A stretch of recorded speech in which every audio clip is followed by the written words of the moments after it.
Welcome viewer, I am Dr. Pranali Zadav. Let's discuss the poem Where the Mind is Without Fear by Rabindranath Tagore. Look at the content of the presentation. First of all, I am going to discuss introduction of the poem, then poem in detail, afterward analysis of the poem, and at the end I am going to present theme of the poem. Look at the introduction. Where the Mind is Without Fear is written by Rabindranath Tagore. This is one of his vastly read and discussed poems. It was originally composed in Bengali, possibly in 1900, under the title Prarthna, meaning prayer. It appeared in the volume called Naiveda in 1901. Later, in 1911, Tagore himself translated the Bengali poem into English, and that translation appeared as a poem 35 in his Nobel-winning anthology Gitanjali. Gitanjali means Song Offerings, published by the Indian Society London in 1912. So, when the poem was written, India was under the British rule, and people were eagerly waiting to get their freedom from the British rule. The poem is written in the form of a prayer to the God for a true freedom for his country, and thus Tagore reveals his own concept of freedom throughout the poem, where the mind is without fear. Do you want to see how can one live a fearless and free life? Look at this next picture. Here everyone is in blissful state. Blissful means happy. They don't have any restrictions or limitations. They are enjoying their life. This is called true freedom. Let us start and discuss what is the poet expect from the countryman in the poem Where the Mind is Without Fear by Rabindranath Tagore. This is the first line of the poem. Where the mind is without fear and the head he is held high. In the very first line, the poet prays to the God that his countrymen should be free from fear of oppression or forced compulsion. He wishes that everyone in his country has his head held high in dignity. In other words, according to him, in a truly free country, every person should be fearless and should have sense of self dignity, where knowledge is free. In the second line of Where the Mind is Without Fear, the poet dreams of a nation where knowledge would be free. Education should not be restricted to the upper class only, but everybody should be allowed to acquire knowledge. Not only that, the children should learn freely from the nature and the world around them. They should not be forced to memorize some predetermined lessons. And this is Tagore's typical concept of education. Next, third and fourth line. Where the world has not been broken up into fragments by narrow domestic walls. In these lines, the poet emphasizes the unity of not only of his countrymen but also of the entire world.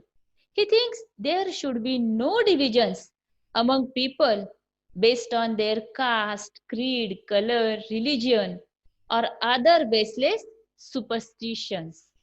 In other words, prejudices and superstitions should not be divided the people in groups and break their unity.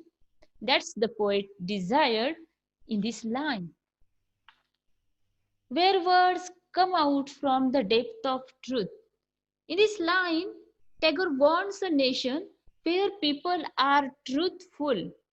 They should not be superficial, and words should come out from the depth of their hearts. Where tireless striving stretches its arm towards perfection. In the sixth line of the poem, the poet wants everyone to work hard to reach their goal and in the long run to reach perfection. He thinks they should not be tired by working. People should not be lazy and ignoring their work. Instead, with a lots of hard work, they try to reach towards the perfection. Where the clear streams of reason has not lost its way into the dreary desert sand of dead habit. In line 7, the poet compares reasons or logical thinking to a clear stream, and in the next line, compares dead habits to superstitious beliefs to a dreary desert. Dreary desert means our superstitious belief. He wants the stream of reason not to lose its way into the desert of prejudices. In short, people's thought should be monitored by rational thinking. Reason means rational thinking. Don't be superstitious. That's the poet want to say in this poem. Rather, logic should rule over old baseless beliefs. Where the mind is led forward by thee into over widening thought and action. Here, poet wishes his countrymen to be progressive and broad minded. He wants that their minds are led forward to a ever widening thought and action by the Almighty God. In short, we should be open minded and do something unusual or extraordinary, overcoming the narrowness of mind and gives importance towards our actions. Look at the last line of the poem. Into that heaven of freedom, my father, let my country awake. In the final line of the poem, the poet addresses the God as Father. He asks him to awake his country into such a heaven of freedom where everyone is without fear, knowledge is free, all the people are united and follow the truth. Everyone try to work hard and reach towards the perfection. They have to give importance to rational thinking and ever widening thought and action. Let's discuss the analysis of the poem. The poet prays to the God. He referred him as his father. He awake his country as a haven of freedom. It means that he wants his country on such a height where freedom would be realized at its best position. Though this poem, poet praying to God to awake his countrymen so that they can easily come out from the darkness of ignorance. He also expects that all the countrymen should avoid prejudices, disunity, and all other evils.